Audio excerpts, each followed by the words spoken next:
Bismillahirrahmanirrahim. Assalamualaikum warahmatullahi wabarakatuh. Alhamdulillahirabbil alamin. Nahmaduhu wa nasta'inuhu wa nastaghfiruh wa natubu ilaihi wa na'udzu billahi min syururi anfusina wa min sayyiati a'malina. May yahdihillahu fala mudilla lahu wa may yudlil fala hadiya lahu. Asyhadu an la ilaha illallah wahdahu la syarika lahu wa asyhadu anna Muhammadan abduhu wa rasuluhu la nabiyya wa la rasula ba'dahu, amma ba'd. Masyarul muslimin dan muslimat rahimani wa rahimakumullah. Alhamdulillah, pertama kita bersyukur kepada Allah Subhanahu wa taala atas semua nikmat yang Allah berikan kepada kita semua, nikmat iman, nikmat Islam, nikmat kita bisa duduk di rumah dari rumah-rumah Allah Azza wa Jalla, yang semoga Allah Subhanahu wa taala menjadikan kita orang-orang yang senantiasa selalu bisa berada di atas kebaikan sampai nanti Allah mewafatkan kita semua. Amin ya rabbal alamin. Masyarul muslimin dan muslimat rahimani wa rahimakumullah, kita akan kembali melanjutkan kajian kita, kajian kitab Al-Arba'in An-Nawawiyah, yang mana pada kesempatan malam hari ini kita akan masuk ke dalam hadis yang baru. Hadis yang diriwayatkan oleh An-Nu'man bin Bashir radhiyallahu taala anhuma.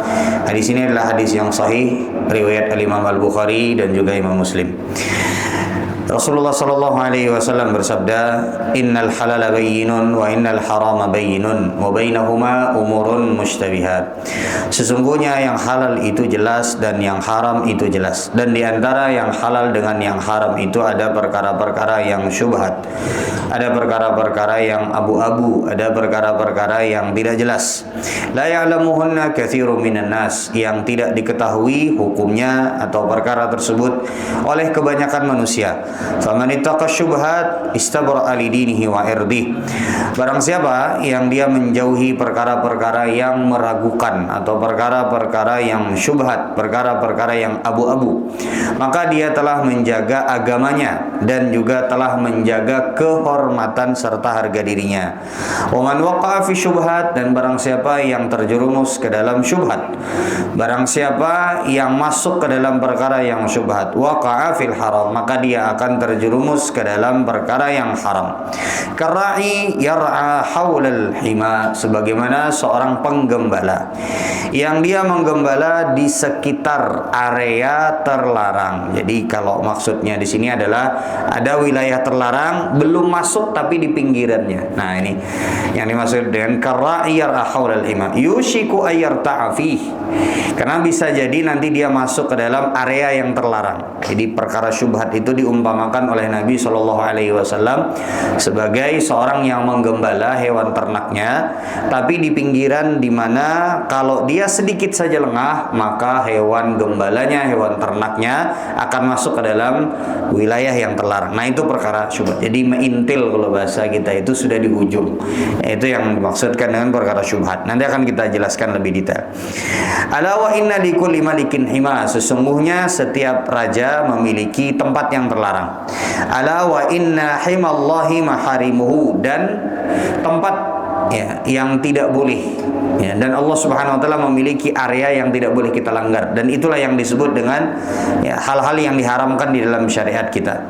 Ala wa inna fil jasadi mudghatan, sesungguhnya di dalam diri kita ada segumpal daging. Idza salahat salahal jasadu kullu, yang apabila segumpal daging tersebut baik, maka seluruh jasadnya akan baik. Wa idza fasadat, dan apabila rusak segumpal daging tersebut, fasadal jasadu kulluhu, maka akan rusak seluruh bagian dari tubuhnya. Ala wahyal qalbu, dan yang demikian itu adalah hatinya. Hadis ini adalah hadis yang sahih, diriwayatkan oleh Imam Al-Bukhari dan Imam Muslim. Baik, ulun akan coba jelaskan. Jadi di dalam Islam itu, jamaah sekalian, di dalam Islam ada 3 perkara, sebagaimana disebutkan di dalam hadis ini. Jadi ada berapa tadi? 3 perkara. Jadi ini kita harus perhatikan ya. Jadi perkara di dalam Islam, perkara dalam Islam ada 3. Yang pertama adalah yang jelas halalnya, yang halal atau jelas halalnya. Ini banyak ya. Misalnya contoh, ini yang jelas halalnya ya, jelas tidak ada keraguan bahwa dia adalah halal. Contohnya seperti air minum. Air putih, banyak putih itu jelas salah. Contoh yang lain misalnya seperti beras. Ini banyak yang halal. Ini makanan misalnya, minuman. Atau yang bentuknya itu adalah akad. Contohnya seperti misalnya akad nikah. Atau akad jual beli secara umum. Ya, bisa dimengerti sebenarnya. Ini jelas. Ada dalil yang menghalalkannya. Nih, contohnya jual beli, nikah, ya. Itu akad jelas. Air minum yang kita minum setiap harinya atau makanan beras yang kita makan setiap harinya. Ya meskipun nggak ada dalil bahwa beras itu halal, enggak, tapi dia hukum asalnya halal, jelas. Yang kedua, ada perkara-perkara yang haramnya jelas, yang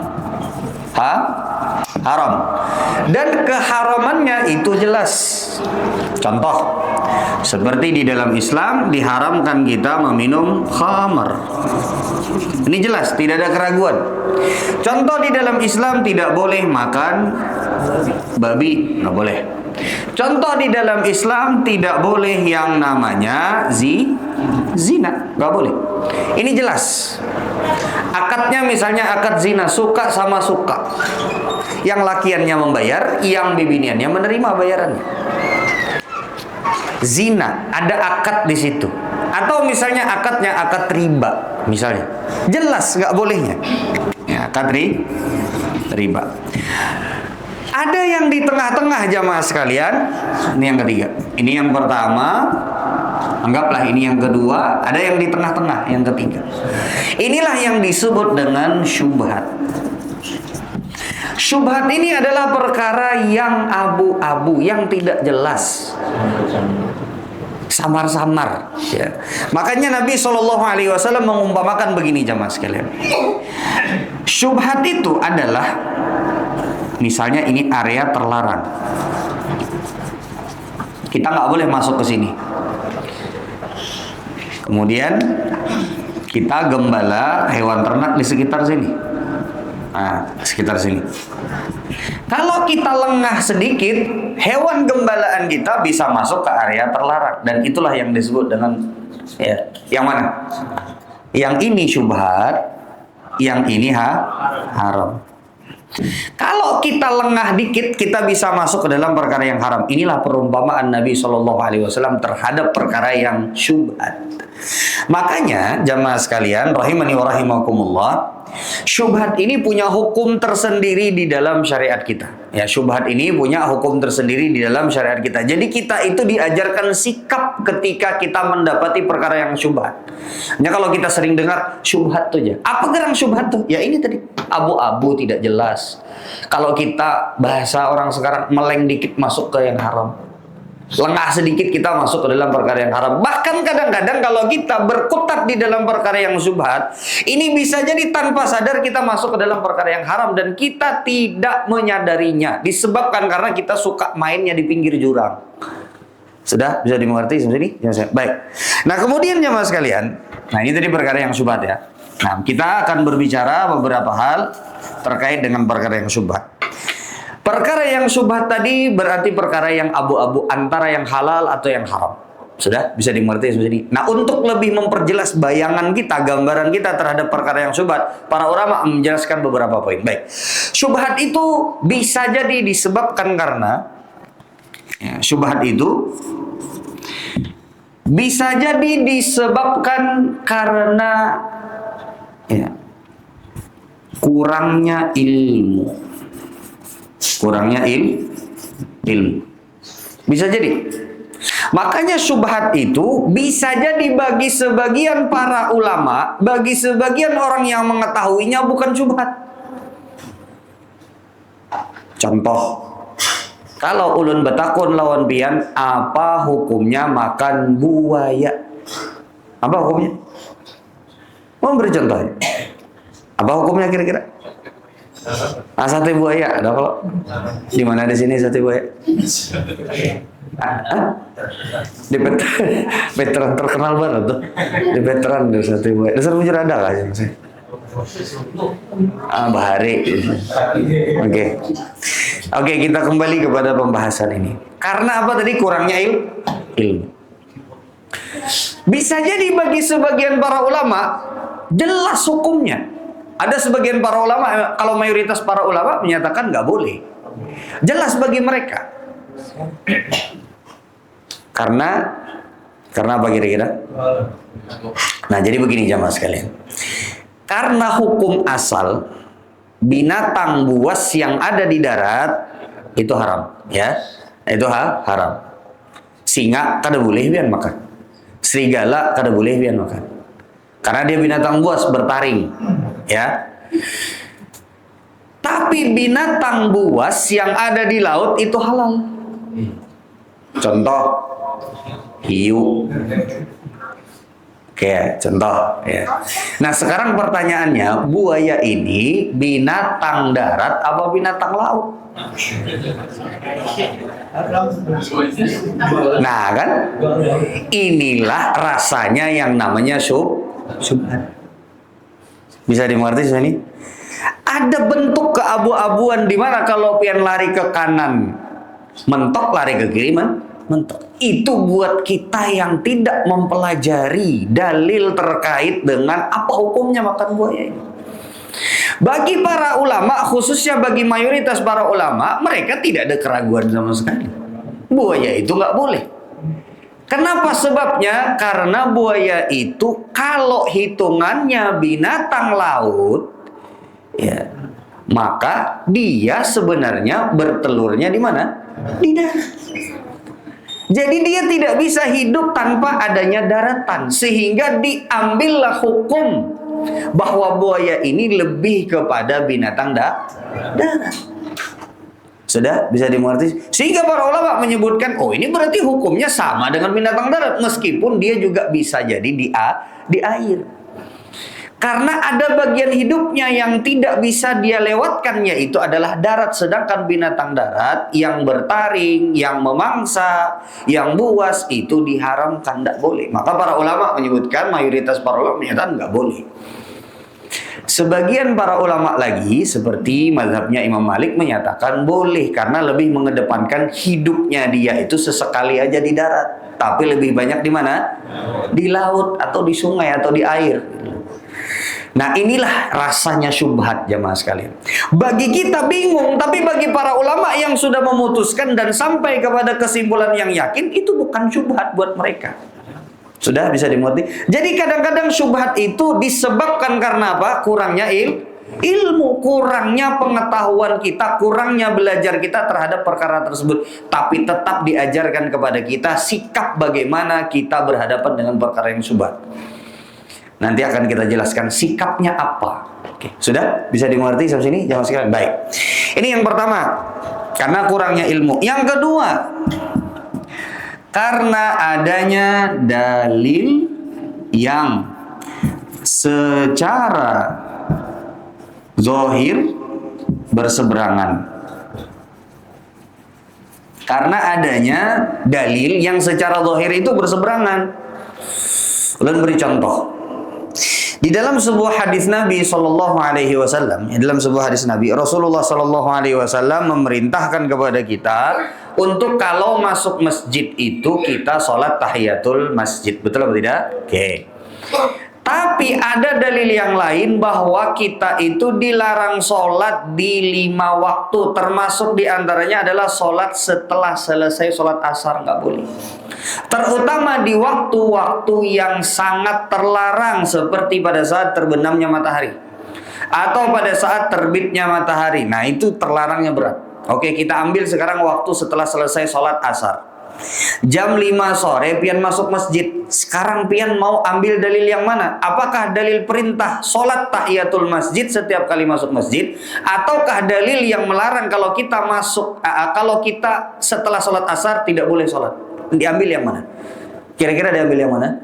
Nah, itulah yang disebut dengan apa? Tadi salah satu sebab atau gambaran yang namanya syubhat itu bisa jadi karena ada dalil yang secara zahir, meskipun pada hakikatnya tidak bertentangan, tapi secara zahir di pikiran kita itu berseberangan. Sudah bisa dimengerti sampai sini?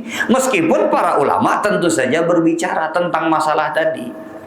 Ada solusinya, bisa digabungkan oleh para ulama dalil tersebut. Tapi secara zahirnya Kalau orang melihat secara zahir dan secara kasat mata, secara sekilas, maka dua dalil tadi seolah berseberangan. Sudah bisa dimengerti sampai sini? Baik. Belum beri contoh yang lain.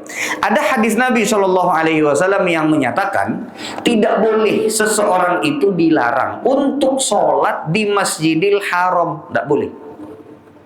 Tidak boleh dilarang orang itu sholat di Masjidil Haram. Sekarang bagaimana kalau seandainya masuknya di waktu yang terlarang?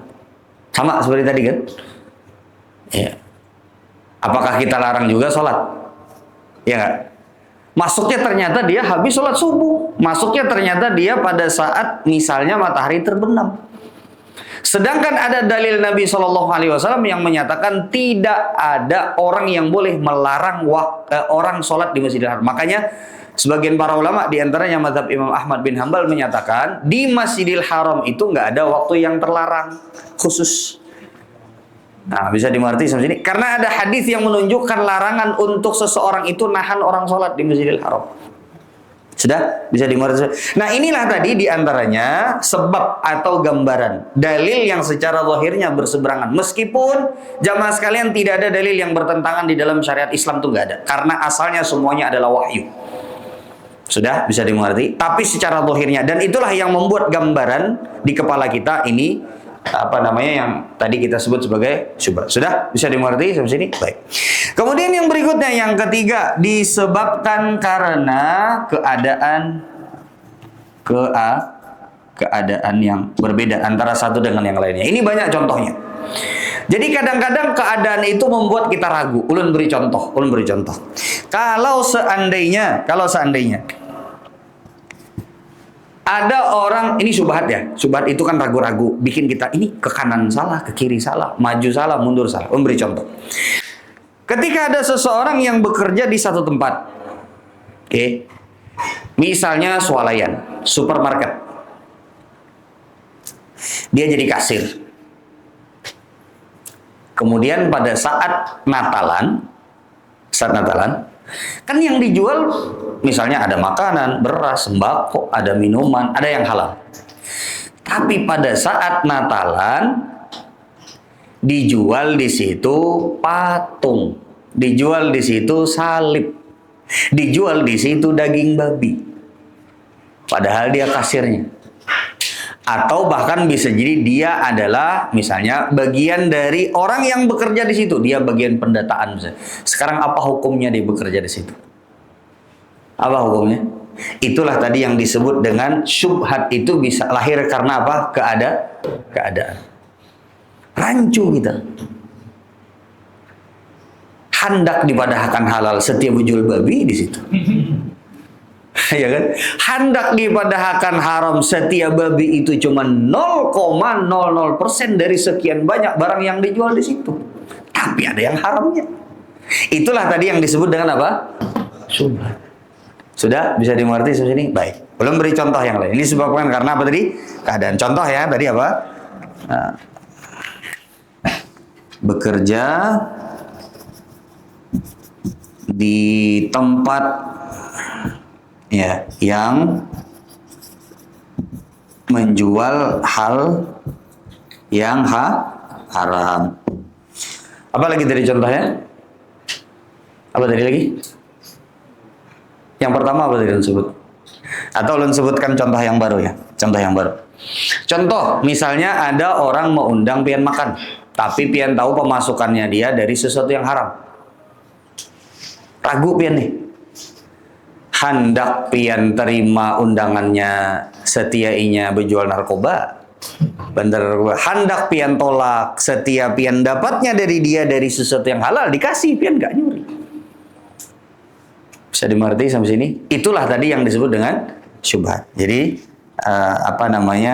misalnya seperti hadiah dari orang yang berpenghasilan haram. Ulun beri contoh yang lain. Ini karena keadaannya. Ada beberapa keadaan yang membuat kita, bukan karena dalil, enggak. Bukan pula karena kurangnya ilmu, enggak. Tapi karena memang keadaannya itu membuat rancu. Ulun beri contoh yang lain. Contoh. Jamaah sekalian, kita itu harus berhati-hati dalam 3 hal. Contoh, disebut oleh Nabi SAW, ada 3 perkara yang bercandanya itu serius. Jadi bercandanya dihitung sebagai sesuatu yang serius. Pertama adalah nikah, yang kedua adalah rujuk, yang ketiga adalah talak. Udah, bisa dimengerti ada 3. Jadi orang itu tidak bisa bercanda sama istrinya misalnya, naudzubillah min dzalik, kemudian dia bilang, aku ceraikan engkau, misalnya.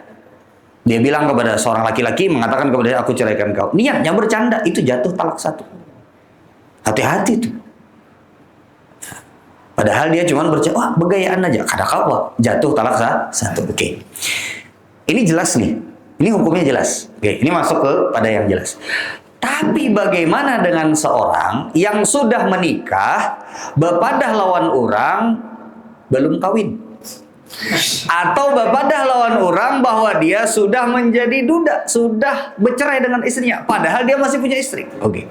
Apa hukumnya sekarang? Kira-kira apa? Kan tadi bercandanya serius dianggapnya. Nah, inilah yang termasuk dari yang disebut dengan apa tadi? Syubhat. Makanya buat laki-laki ya hati-hati ya. Jangan bepada duda aja. Padahal bininya 2. Ini. Ya ulun sering cerita, subhanallah. Ini sangat berkesan sekali. Berkesan dalam artian selalu ulun ingat.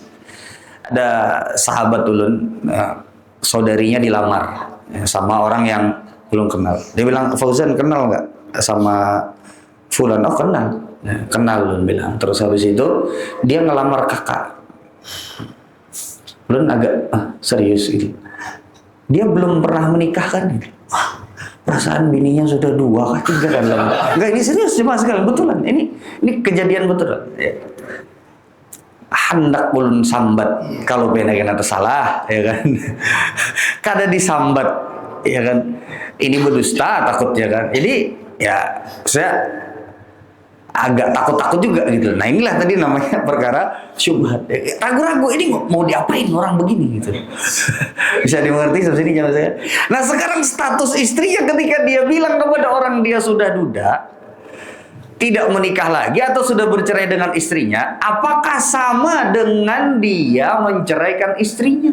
Apakah sama ataukah tidak? Nah, bisa dimengerti sebenarnya. Inilah yang disebut dengan apa? Syubhat. Jadi status istrinya dia itu syubhat. Disebabkan karena perbuatan dia. Ini tadi keadaan dia, perbuatan dia. Bupandir nyaman benar muntung. Subhanallah. Jangan main-main jamaah sekalian terhadap perkara yang seperti ini. Oke, contoh tadi ya. Laki-laki mengaku duda, padahal punya istri. Nah ini punya istri, ini contohnya. Sudah bisa dimengerti sampai sini? Oke. Ulun beri contoh termasuk yang syubhat, termasuk yang ragu-ragu. Ini masuk ke akad ya. Bisa jadi ragu-ragu itu makanan, bisa jadi ragu-ragu itu minuman, bisa jadi akad. Ulun beri contoh. Ini termasuk yang ragu-ragu. Ada seorang laki-laki yang dia melamar seorang wanita. Dia senang dengan seorang wanita, dilamarlah. Lalu kemudian setelah melamar, ujar calon mertuanya, oh jangan dulu, Ikam melamar adiknya nih, kakaknya belum nikah. Maulah Ikam melamar kakaknya ya, misalnya kan. Dia pikir-pikir, kok kurang lebih aja, mau hanya mirip-mirip, cuman kakaknya tetua, ya kan. Kakaknya namanya misalnya kakaknya misalnya Ida, adiknya misalnya siapa? Yanti misalnya. Ini misal aja. Ini kakak, ini adik. Oke, bisa dimengerti sampai sini jamaah sekalian. Yang dia mau di awal itu siapa? Adiknya, si Yanti. Tapi abahnya mengatakan, kurang lebih aja, ya kan? Mirip-mirip aja. Cuman kakaknya tetua setahun, belum kawin, karena nyaman. Jakai kamlon kakaknya aja, ujar abahnya. Si laki-laki tersebut setuju, sudah ya. Kata Bapak El kakaknya kurang lebih aja. Yang penting bisa menikah. Sudah bisa dimengerti? Ini tadi siapa? Akhirnya dia menikahnya dengan siapa? Ida. Pas di akad nikah, ya, tasambat si Yanti. Ini contoh aja. Oke, sekarang dia menikahnya sama siapa? Loh, bapaknya menikahkan dengan Ida. Dia menyebut saya terima nikahnya Yanti binti Fulan. Oke, bisa dimengerti di sini. Oke, sekarang status nikahnya bagaimana? Nah, inilah tadi yang disebut dengan apa? Syubhat. Sudah bisa dimengerti di sini. Jadi masih teringat pinanya lawan si Yanti ini. Masih ingat sama ada karena yang pertama kali dia pengen ini. Ya, sudah bisa dimengerti Bapak Ibu. Nah, ulun pengen pian merasakan inilah yang disebut dengan syubhat. Pian tidak akan pernah bisa untuk mengerti bagaimana cara kita menghindari syubhat sampai kita betul-betul mengerti apa yang disebut dengan syubhat. Keraguan-raguan, kerancuan. Ya, sudah bisa dimengerti sampai sini? Dapat ya? Oke.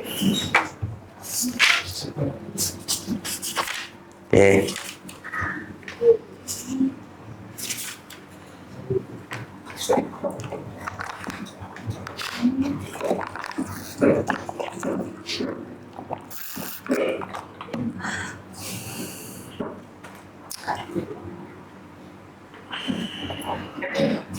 Sudah ya. Bisa lanjut berapa menit lagi? Oke. Boleh ulun hapus? Sekali lagi ulun ulangi ya. Supaya yang pertama, perkara dalam Islam itu ada berapa jamaah sekalian? 3. Yang pertama adalah perkara yang halal dan ini hukum asal dari yang namanya perkara-perkara berkaitan dengan muamalah, makanan, minuman atau akad itu hukum asalnya halal. Jadi yang berkaitan dengan makanan, minuman atau akad itu hukum asalnya itu halal. Jadi lebih banyak yang halal. Oke. Dia berbeda dari ibadah. Hukum asal ibadah itu haram sampai ada dalil yang menunjukkannya. Baik. Jadi jamaah sekalian, ya, hukum asal segala sesuatu itu adalah halal terkait dengan muamalah, makanan dan minuman. Jadi, ya, di dalam Islam itu ada 3 perkara. Yang pertama adalah perkara yang apa? Halal. Dan jelas kehalalan yang nggak ada yang ragu. Nggak ada yang ragu. Ya ulun kalau tanya pian air putih ini halal kah haram kah? Seberatan kita sepakat dia halal. Baik, sudah bisa dirasain ya. Yang kemudian yang kedua ada yang haram. Yang jelas keharamannya dan tidak bisa terbantahkan. Contoh seperti khamar. Nggak ada yang bilang khamar itu halal kecuali orang-orang yang memang ya ingin merusak Islam. Halal aja khamar itu ya. Ya kata Bapak ya. Asal jangan mabuk aja misalnya. Karena di dalam Islam jamaah sekalian sesuatu yang haramnya itu ya kalau banyak ya maka yang sedikitnya juga haram. Biar pian setetes tetap aja haram. Contoh daging babi atau zina atau riba. Ini jelas keharamannya dan tidak bisa dibantah. Kemudian yang berikutnya adalah perkara yang syubhat. Ini di antara yang halal dengan yang haram ini ada perkara yang syubhat. Dan syubhat itu di antara gambarannya ada yang disebabkan karena kurangnya ilmu, karena kita nggak tahu. Karena kita belum mempelajari hal tersebut sehingga kita ragu-ragu, bolehkah kadakah? Bolehkah kadakah? Nah, yang kedua adalah karena adanya dalil yang secara zahirnya berseberangan. Ini yang kedua contohnya. Tadi sudah kita sebutkan beberapa perincian contohnya. Yang ketiga adalah karena keadaannya. Contoh seperti orang yang belanja di tempat atau bekerja di tempat yang ada menjual barang yang diharamkan. Dan bekerja di warung, misalnya di warung itu ada orang berjual minuman keras atau sesuatu yang diharamkan. Meskipun itu cuma sedikit saja, mungkin 1 kotak, 1 rak segini saja yang diharamkan. Sisanya semua halal. Nah sekarang halal apa tidak penghasilan pian bekerja di situ? Padahal hari itu pian nggak ada yang beli minuman kerasnya, nggak ada. Tapi apakah halal ataukah tidak? Nah itu tadi yang termasuk daripada perkara yang syubhat. Baik. Kemudian di antara contohnya ini yang lain seperti misalnya hadir di undangan orang yang pencariannya 100% haram. Halal apa tidak? Sementara kita diundang masuk ke dalam ke tubuh kita itu dengan cara yang secara zahirnya itu halal, tapi asal muara dari harta tersebut kan tidak. Dah bisa dimengerti. Nah, sekarang pembahasannya adalah bagaimana sikap kita terhadap perkara yang syubhat. Nah, ini yang paling penting. Setelah kita merasakan betapa bingungnya orang yang tadi, sampai kepada titik syubhat tadi, sampai kepada keabu-abuan. Nah, sekarang kita akan mempelajari. Sekarang kita akan menyebutkan, karena waktunya sisa dikit, kita akan menyebutkan secara singkat apa sikap orang yang berhadapan dengan perkara yang syubhat. Yang pertama, jemaah sekalian, yang pertama, sikap berhadapan dengan perkara syubhat. Ini apa aja sikapnya? Yang pertama, jemaah sekalian. Pertama, mencari ilmu dan dalil terkait perkara tersebut. Jadi kita cari ilmunya, cari dalilnya. Bertanya kita. Cari ilmunya, belajar kita. Ini hukumnya apa? Cari ilmunya, cari dalilnya, cari penjelasannya dari ahli ilmu. Sampai kita ketemu dan sampai kita ke titik yakin bahwa hukumnya halal atau hukumnya haram. Maka kalau kita sudah tahu hukumnya halal atau haram, ambil sesuai dengan apa yang kita ketahui. Oh, ternyata hukumnya haram, ambil yang haram, jangan dilakukan. Oh, ternyata sampai kepada titik di mana kita hukumnya ternyata halal, maka ambil sebagaimana yang kita pelajari, berarti halal. Sudah bisa dimengerti? Jadi yang pertama tadi apa? Mencari ilmu dan dalil terkait dengan perkara tersebut sampai kita kepada satu kesimpulan, ya, halalkah atau haramkah? Sudah bisa dimengerti? Yang kedua, jamaah sekalian, ya, yang kedua, bagaimana sikap kita? Yang kedua, ya, kalau kita masih belum, kalau masih belum mengetahui dan meyakini hukumnya apa, maka, nah ini, ambil kehati-hatian dengan menjauhinya. Ambil sikap hati dengan apa tadi? Menjauhi. Dengan menjauhi perkara tersebut. Meskipun ternyata di ujung kita nanti tahu, oh ternyata halal, tapi nggak apa-apa, kita sudah aman. Makanya hadis Nabi Shallallahu Alaihi Wasallam tadi menyebutkan, tuntunan dari Rasulullah Shallallahu Alaihi Wasallam di hadis tadi menyebutkan, ya, man ittaqa syubhat faqad istabra'a li dinihi wa irdihi. Barang siapa yang menjauhi perkara yang syubhat, maka dia telah menyelamatkan agamanya dan juga menyelamatkan kehormatan serta harga dirinya.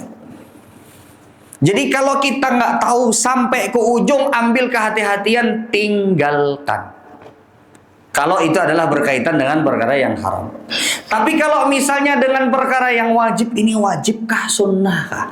Maka hukumnya berarti ambil kehati-hatian, lakukan, anggap itu adalah perkara yang wajib. Sudah bisa dimengerti sampai sini? Baik, jadi ulang-ulangi sekali lagi sikap kita. Makanya tadi kayak misalnya seperti, waduh, daging buaya ini halal kah?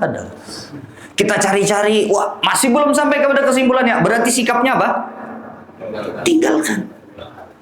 Karena dengan meninggalkan perkara yang syubhat itu, kita menyelamatkan agama kita dan menyelamatkan kehormatan kita. Oh, ternyata di dalam Islam itu penting juga untuk menyelamatkan kehormatan kita. Pian jamaah masjid, pian jamaah masjid. Ulun beri contoh, pian jamaah masjid duduk di sok awal. Mohon maaf, nukar teh di warung Jablay, misalnya, duduk pian di situ. Ulun beri contoh saja. Padahal yang pian beli adalah sesuatu yang halal. Tapi pian minum di situ. Minumnya minum apa? Minum teh. Sama punya bunti, makan roti pisang goreng sebuting pian. Tapi Tapi dilihat, wah udah Pak Haji. Maka baju koko, kopi haji, bilang, coba benar. Maka jangan dilakukan jamaah sekalian. Bisa dimengerti sampai sini? Nah itulah tadi. Perkara-perkara yang membuat kehormatan kita itu bisa tercurigakan, tinggalkan. Sudah? Bisa dimengerti sampai sini? Baik.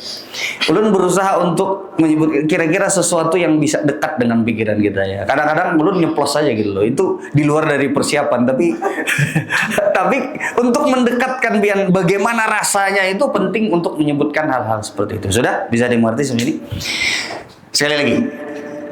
Sikap berhadapan dengan perkara yang syubhat. Yang pertama, kalau kita bisa dan mampu mencari ilmu dan dalil terkait perkara tersebut sampai kepada satu hukum yang kita yakini. Contoh tadi, sholat tahiyatul masjid setelah sholat asar. Boleh apa tidak? Oh, secara kita cari dalilnya. Oh, ternyata yang tidak diperbolehkan itulah sholat mutlak.